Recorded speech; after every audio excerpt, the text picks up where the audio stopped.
Assalamualaikum bandiraɓe ko Diani Diani min mbi Diani Diani mbiyam fayno ko ɗen eɗen ɗo e nder Agnam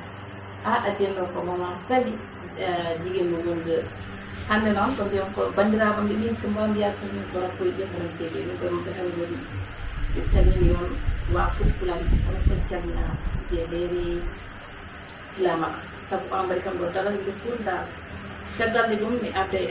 wadde présenté invité ji men ɗo ndeni ɗo nder Agnam grand frère salminima mi salminima sister a jaltinama aussi mi salmini kala jeeɓo Fini TV kadi mi waɗama bégué kadi ɗum weltanima no fewi invitation ko Siré mo Pinalji kala haaliɗo saha Siré mo Pinalji ko rapport sammo tawma ko nder studio de sikkiran fal andunoɓe Pinalji dal Pinalji ko suuɗi jooɗi ko natti yiɗum walla hande Pinalji hoto woni koko woni dow mum dal oui c'est vrai no ɗiɗi fof mbawi wonde Pinalji ko suuɗi kono Pinalji e cuuɗigol ngol suuɗigol ko cuuɗigol liggade am ha joni saabu kala ko jiiɗa ne jogui app quoi donc rap a wawa wonde hen a raba sen ha won hen certain instant ji ma yaha saaha goto ɗi wuttora caggal ƴeewa an ko watta ko holko mbawɗa holko wawi waɗandema retour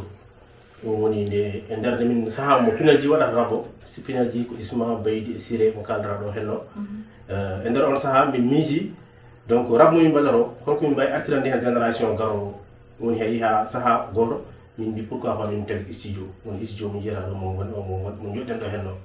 donc oɗo saaha ni min daɓani sur scène min gonani sur scène kono emin liggo e musique emin jogui label mo ganduɗa momin darnini wiye Fouta Diwan production woni to gonɗen ɗo min joni hatma arde e nder label o kono an ka rapport gonɗaɗa ceermi ko oustas wonɗo eyyi ko oustas rapport par ce que ko Pinalji sa nani Pinalji ko annabaɓe rap donc ko rap uji ɗi ganduɗa kañumen ne mbaɗa rap kono kadi ne kadi ne pindina e nder rap mo mbaɗata o saabu mbiyama ko Pinal ji voilà P o ko Pinal ji o ko jihad woni Pinalji annabaɓe rap donc aɗa yiya min emin dappa kono sa yimin ni cikra ni ko oustas woni no paydiɗa ha mbimen oustas ni donc minen ko ɗum wonno style amen minen ko on façade min jahatno minen aussi quoi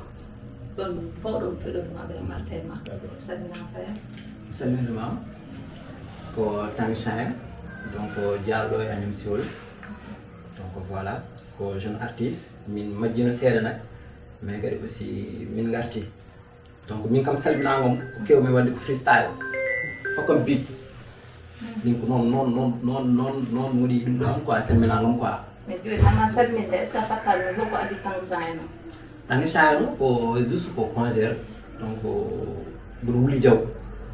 donc ko jour goto mbiɗo waɗa prestation e congére donc gani gori yihamen dow bon mbaɓe wuldini he dow piste he ni voilà boji mbimi woni Tanguy affaire uji ɗon tan ine nde yeehi quoi ko noon yaari donc ha joni kadi aussi ko noon min kam mi sani ko wino ɗo gulɗo rek voilà girmaɗe ni yum bulanimo gonmi o woro hul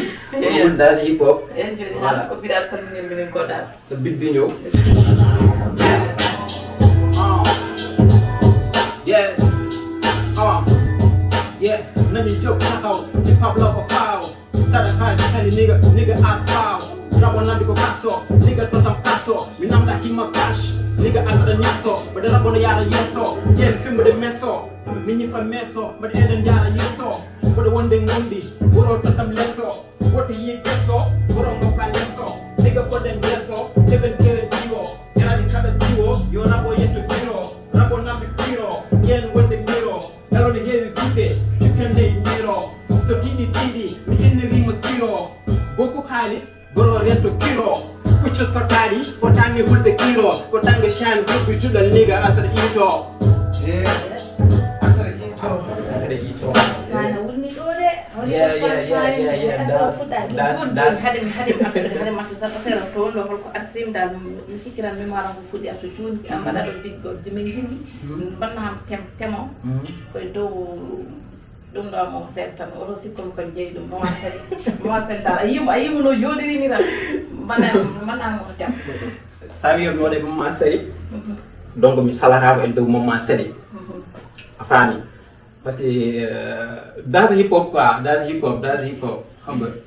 dans hip hop bi donc noonu la fay demee quoi at depuis de boole moom ma seli Yeah, that's a mama Sally. Damay freestyle, big fall mama Sally. Yes, nigga demee saa su ne. maa ngi ci émission nigga Ville TV. Yeah, parce que yaa ngi ci biir. yaa ngi may gis may taw si benn rhyme. maa ngi rhyme, you call nigga mama Sally. Hey nigga Sally, gars yi du ma xool ma yeah.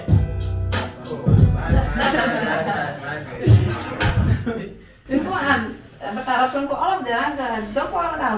way comme fecc rek nee na ko Haalpulaar ba ko Jolof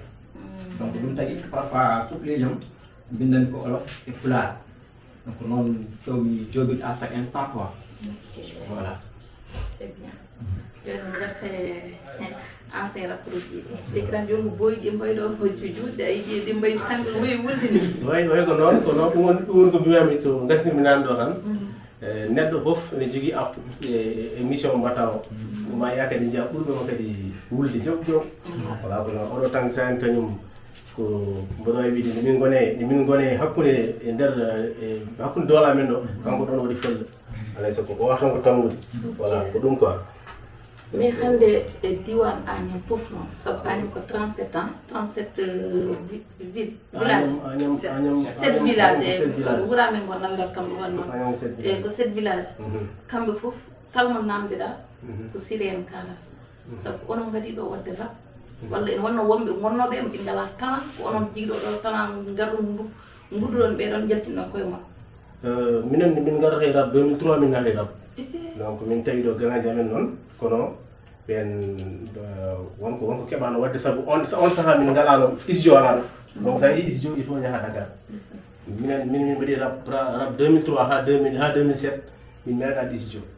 so min gari sur scène ko en live min jeeya min pot instrument min jeeyi dow mum premier son men jaltude clandestin min jaltini ɗum ko 2007 min jaltini premier son wiya Mousso wuro meɗen eyyi sawno yaruno ko Mousso wuro meɗen Mousso leydi meɗen ɗum waɗi min yaade jollede ɗo laade min kulani mayde afami ko noon yaruno ko ɗum wonno refrain o ko 2007 yalti quoi voilà caggal ɗum no min mbaɗi sawnaji kewɗi e kono kam nde min naate raɓe nde min mbawi wiide wonnoɓe lani ɓe foof kañumen ngalano sens momin daño walla cuusal ngal min jogino walla pellital ngal min jogino hen ngal ɓeɗon ngalano ɗum quoi ɓeɗon ngalano ɗum ko ɗum saabi min ɓuuri feñde e on saaha voilà ko ɗum saabi min ɓuuri feñde on saaha mais joni comme no boyɗi garini hande on ji boyɗi garɓe fof mbaɗa classe mbatta gayen kamɓe kaɓe rapport fof mbeɗen ko min ko mbiyam ko min rapport mbaɗo classe ne welami saabu ko suppire woni ɗan dal ko wawɗo goɗɗon fof liɓat est ce que onon tamon en wonno affaire classe no minen kam temps men par ce que tagata alano classe uji ko mon fof yinno ko dadde nen sa waƴama dadde a waɗiraki haɓede voilà on saaha min jinno ko dandude rappularo saabu nden min tawno ɗo ko bio biyen fakko leñol en wiyatno Mauritanie naɓe rappuji Mauritanie naɓe dal ɓe min tawno ɗo hen donc min jinno impose rappulare pulaar Fouta Sénégal o donc ɗum tawi on saaha minen classe min meeɗa nadde hen min classama noon kadi min kewani jabade min classama min mbiyama hunde foof kono min meeɗa jabade par ce que minen woni ko min ɓuuri yawde koye wadde tem ko findinde yimɓe minen ko on kote min ɓuuri yawde e yaɓe minen manam yidde wadde hunde pour waɗa ko jibini quoi voilà minen toon min ɓuuri yawde mais pas ɗo classe kam min meeɗa wadde ɗum quoi mi joni ko gaccuɗon dakko mbaɗɗon préféré uddi studio pour lollode sukaɓe ɓe ngala doole ɓe sabu waɗi sukaɓe jiiɗi aɓe jigui haɓe mbawi jigui tan kono ndeysan wontama ɓe jaaha ha Dakar ƴeewya ɗon studio mais comme hande e nder Agnam way mumni PNJ uddiniɗo studio komi yiiɗi comme no sukaɓe foof mbawa yiɗene koye mum dal voilà ko ɗum quoi Fouta Diwan production Fouta Diwan o min ɗomi haalde guila 2004 min kala haalno joni ko joni Allah hoddiri o dañi wadde jemmu manam o dañi wonde hunde min guinen studio Fouta Diwan production mais kala son men mo nanda ma nane Fouta Diwan represent kala son men ma nane min kaldu men mais min tegi studio ne min studio Fouta Diwan production eyyi donc wona Fouta fof ala studio nan Matam nan Wourossogui kon den hewanda mais oɗo saaha ni kam nder Agnam walla mbiya tugande mi cilani ha fayi Galoya studio goto wonde wono studio dari ɗo hen wala saabi studio noon ko mbiɗa joni ko won talaji nan ɗon sabu a yi an wonko jiiɗa ko garɗa ko yiiɗo talaji wona kew voilà talaji jiiɗa ɗo ɗi kamɓe mankira waɗa ɓe produire pour ɓe mbawa yettinde sawnaji taw kono weeɓiri tawa joɗata galle ma gara joni jaaha studio mbaɗa enregistré ko tawa tampani tawa déplacé ana hane nokku ɗum saabi kala komin dañe rab kala komin mbawi dañde rab min batti ɗum ɗo studio mo jogani hen ɗum ɗo tan min jogue rab mais joni onon ko wadde son rambata wona walla ngalon mbaɗat clip non pour l'instant ni ko son rek ko enregistrement ɓoɗo min mbaɗat o saaha ɗo wonno ko enregistrement ɓoɗo ko ɗon min goni quoi ko wona ɗum ko noon min teg concert aji concert aji woni Kikiɗe hip hop min jogui kadi ɗum ɗo goto mo ganduɗa wiyeto Kikiɗe hip hop ɗum kadi aussi min jogui programme nono yeesa men wayata ɗum concert goto min jiiɗi wadde ko taw ko uniquement ko pour kadi kala mbaɗɗo prise nder studio oɗo min jiiɗi kadi hollira horum e oɗon ñamamo inchallah quoi le 10 inchallah le 10 février ɗo e nder Agnam si bon quoi inchallah le 10 mbiɗam artema mbeɗa jeeya tanga sahen a ɓuuɓi seeɗa wona oui ɓuuɓi seeɗa tanga sahen mandi ha ɗayra nanmi rap ko 2014 2011 nanmi rap woni idol ma daga woni idol amin nder rap ko ɗum noon waɗa heɗade kam ko kirdi kulu e côté rap pulaar o ɗum noon waɗa heɗade ko pakko leñol saɗa mama sen ko sil pakko ah bon ɓiyummo gara moƴƴo de kam gara moƴƴo no feewi vraiment kanko wonno idol ma comme ko sonuji mo mbaɗanɗa aɗa yimto walla an kam mbaɗa créé sonuji ma an kam eyyi donc ko ɗon kam yidde nde fuɗɗori eyyi ko heɗade sawnaji makko mbiɗa heeɗo hen kadi aussi ko waɗi nice kadi mboɗo andi somi waɗi ɗum kadi aussi ko hunde wonde nice ko ɗum tagi ham nadde hen donc kadi aussi ko ɗon kam ardi quoi voilà tan sa meeɗino beaucoup de grand événement ji waɗoji Dakar ɗi eyyi bon à 2011 et 2014 parce que mboɗo bokkanno e sayfo Dakar parce que mi dañin toon connaissance comme genre no wayno Mbari Kalla wanga ko blende min studio Howi Keng studio wiyete ɗon e Guédiawaye woni donc ɗon hawre on instant mboɗo liggo Dakar gonmi ɗon min gandodiri ɗon e nder studio kadi min gandodiri hamin pormi hen son goto woni Fitrine ngaka blende no wonde Tang Shine mboɗo jogino coppiyam goɗɗo kadi no wiye Draman on joni acci amin ngawo mbadde Fitrine woy mbaddi Fitrine en 2014 kon an ko mbiyon ko an a wi koye rappular kono an wonani non rappular haydara somi yaari on côté mboɗo wawi langage o somi arti kadi cote pulaar o kadi so mbiɗo wawi langage o kadi ɗum wona haydara joni programme uji woni haltoreɓe waɗoɓe Dakar ɓe ko ɗi min ji sa emirima taw mo ameɗi fof ko min sabu ko ɓen gandum ɓen ko mabɓe jarata mi bokkino compétition goto kadi iba men rabmi compétition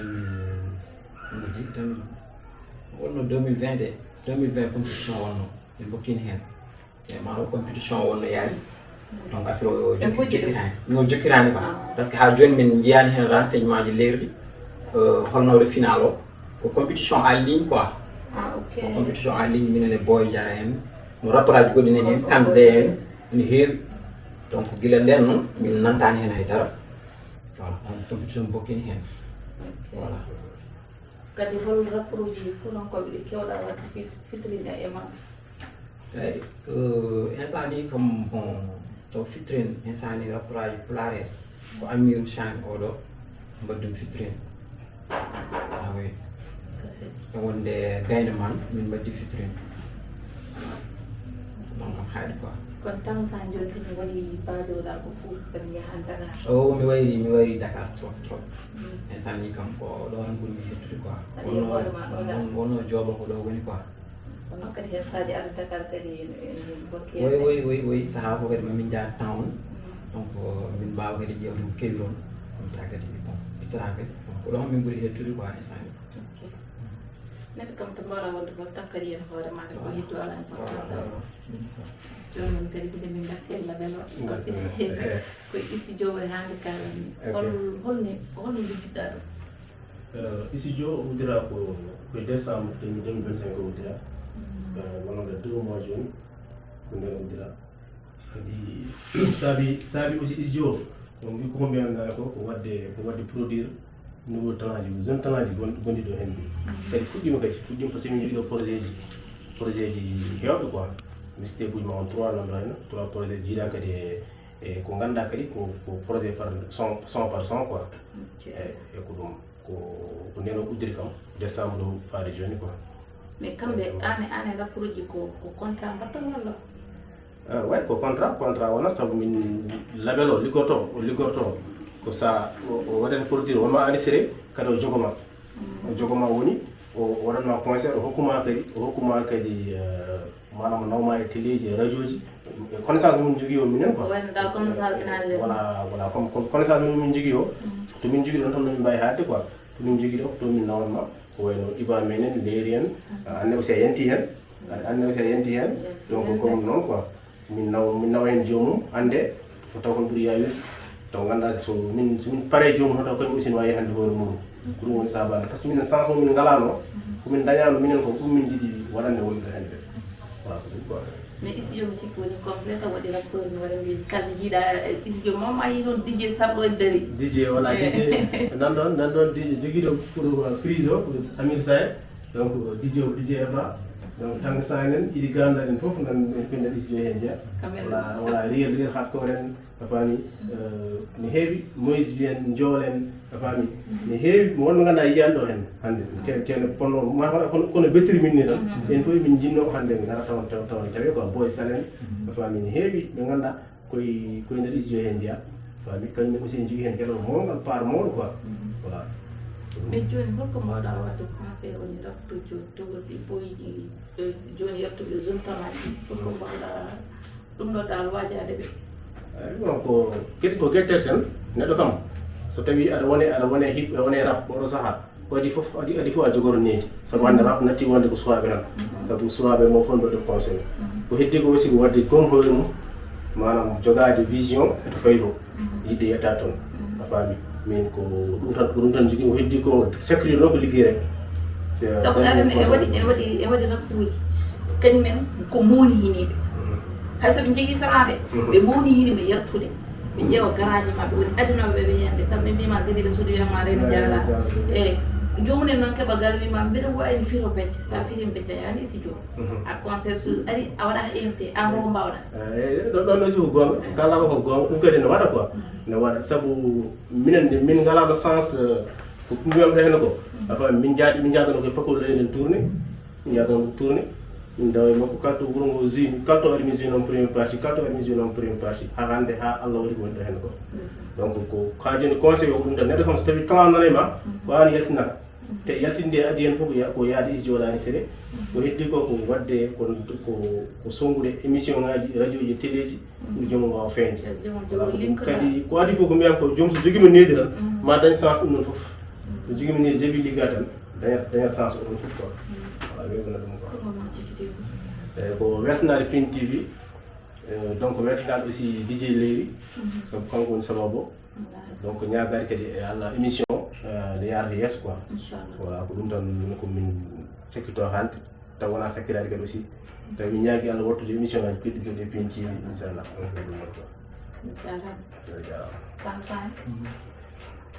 andene ko mbiyata ko rek andini koye rappuji kadi koye niveau añitinogo nde gonɗa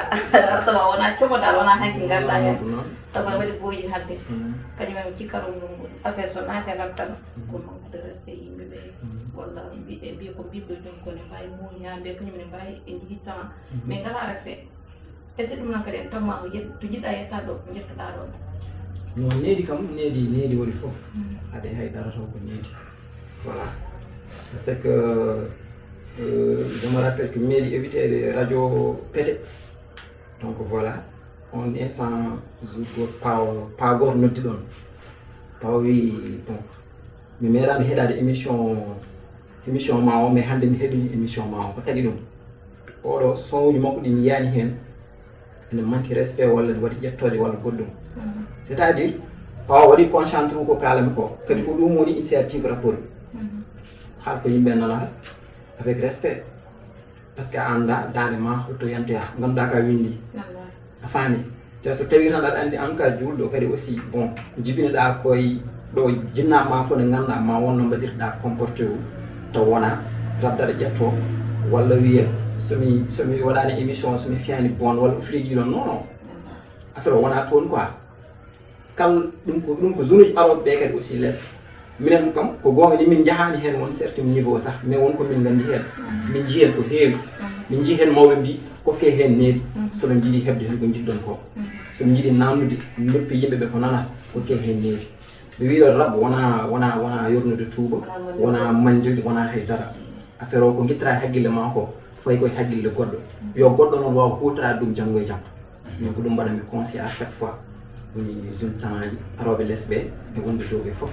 needi kam woni foof kadi mawɓe kadi mbalɓe sukaɓe ɗokkuɗum hen juuɗe eyyi surtout ɗum ɗon kadi ɗum ɗo ko mbaɗɗon ɗo hannde ko sinno ne waɗano à chaque fois mawon gandu ko ke fuure he mawon gandu zone temps aji wonɓe fuure he à chaque fois minen ko ɗum min jeehi hamin créé emin ga chaque fois min créat emin créé groupe aji pour tan no affaire o waɗiri fës ko wimaɗo ko kiiɗi hip hop wayani ko waɗa créé mais artiste aji ɗi e wonde animateur ji foof nani hen pour kal son jattinaɗo jomumen mbawa heɗade au niveau de Dakar ganda kadi rappude nana Fouta ga affaire o nana Fouta kala ko kewi Dakar so tawi onon on gari ga ma on ƴeew zone talaji nani ga janggo e jaam so tawi programme uji gari oɗon mbawa wadde hen cas goto nawon waɗon essayé par ce que ɗum tan mais aɗa andi hen saahaji rapport uji kadi a yiɗat wallude ɓe mais a ronkat saabu a waɗa programme mbaɗa invita artiste rappeur kala ha jourji o wasa arde walla acca ha heure bellom o ara wima am haala makka famata ɗum waɗi saabu concert ɓe foti pulari ko waɗino concert Wourossogui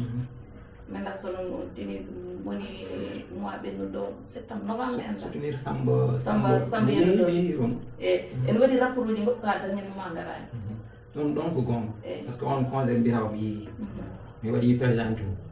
donc ɗon ko gonga kadi a famata yimɓe fof kam potani en woodi hen so jaltini sound goto sound no nanama walla fawama radio hankandi sikkata ko ɗon haari taw noon affaire a fuɗɗaki taw aɗa yaaha e concert aji he aɗa heɓa gandal kadi aussi aɗa hokka yimɓe respect kadi ko noon neɗɗo wawa wiide kadi wallata he quoi zone wawa wiide wallata he hewɓe sa yi hande ngabbi won wonɓe less ene tambi ɗumen ha tiiɗi ko mbatton ɗo ko ɗum ko hen jeeya ko tambade artiste aji ɗi mi anda noon hol joguiɓe oɗon comportement mais kala joguiɓe oɗon comportement wona lawol ene gandi ko voilà wona lawol voilà ko noon tari e ko noon ma cikki kadi mbaynanɗa mayɗa voilà min beltima no feewi kadi min beltanima télé o min beltanima kadi ɓe garduɗa ɓe foof vraiment woɗo émission kadi aussi min ñaawo Allah no ɗum yiyata chaque fois par ce que mbaɗɗon ɗo ko min jeyani ɗo goɗɗo ne waɗi ɗum ko onon min jii onon min mbaɗata remercier kadi e wonɓe rewɓe e joguiɓe émission ngaji baɗiniɗi yoɓe daara ko mbatton ko kamɓe ɓe mbatta wadde ɗum par ce que won wonɓe ga wonɓe cikku Fouta ko ɗayɓe goni ga walla ɗum non non won wonɓe ga wonɓe rewɓe ɓurani wonɓe gaaɓe e wonɓe ga ɓoy gatana voilà gasi heddoro tan ko noon bon neɗɗo kadi ene wawi ngabbude neɗɗo a faami ko noon ko par connaissance a faami donc ko ɗum insani kam mboɗo jarnomo no feewi kadi mboɗo waɗa remercier mboɗo waɗa remercier kadi aussi DJ Léri DJ Iba menen kamɓe fof ko dariɓe e DJ Sousi en sa ƴimte jumat DJ Sousi ko attanma wiyeɗe Abbaye non Sousi fum woto haala donc yaltoɗo histoire mawɗo Sousi ko bandi ɗum histoire mawɗo ɗum waɗen duuɓi ɗum yimo hoore safo waɗɗo Sousi ko bandi quoi accu noon ɓuuɓa rek yaltoɗo accu noon man haala ɗum less quoi inchallah ko addi ɗum quoi so Allah jaaɓi inchallah on haala ɗum min beltima no feewi quoi franchement to natimɗa ɗo yesir toon ah bon ɗum mbuɗum somi wi somi haali wolof kadi mbiyonno ala hartan haala balla haali ko haala ɓeɗa waɗi seeɗa quoi Mimi achata, mimi nangi mami achata, somebody yima modo welto. Jinno bado kambi welto Antan jinni Tukini balle bernam Miani godo Jinno bado kambi welto Legal police yari kolle ma Sabi dum gay neni mami Na bulo jondado So mona an godo wonta Gidela Anwani gidela Gidela Anwani gidela Gidela Anwani gidela Yeah, okay, yes, okay.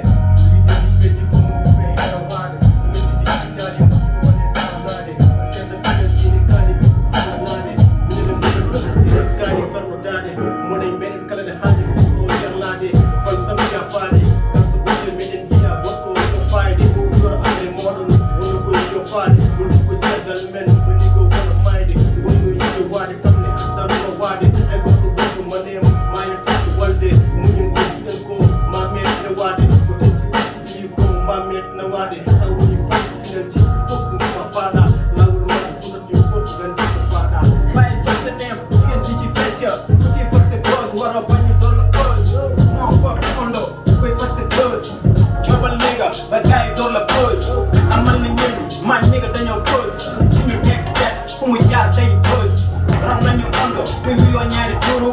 I'm on the nigga, book on your guru. Tangi shandu misa set them need full muru. Good to nigga, what a yeah muru. Piaka job tonight, fuck my job to care. Piaka munyal hip hop, fuck my nigga to care. Piaka fuck the girls, fuck my nigga to sell. The color you fat ya, then my nigga to care. It's in my class, I'm to my class.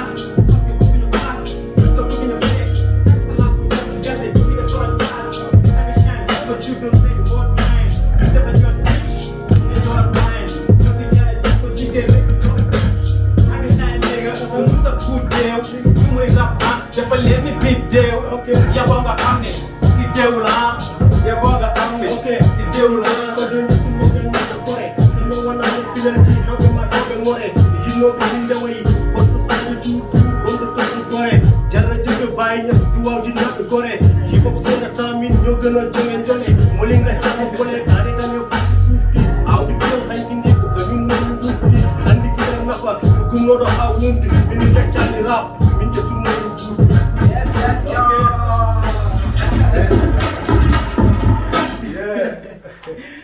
Salam taiti tangan. Masyaallah unji semua orang dari bisnis sejahtera yang pakai luar yang berharu pak. Dia mau minji ini juga. Min ada hak. Tengah nonton ke engkar nonton Dakar. Kuni fur kun Dakar ko. Mut itu lah teman ini betul. Sapun do way am dum tan tere mo pin TV.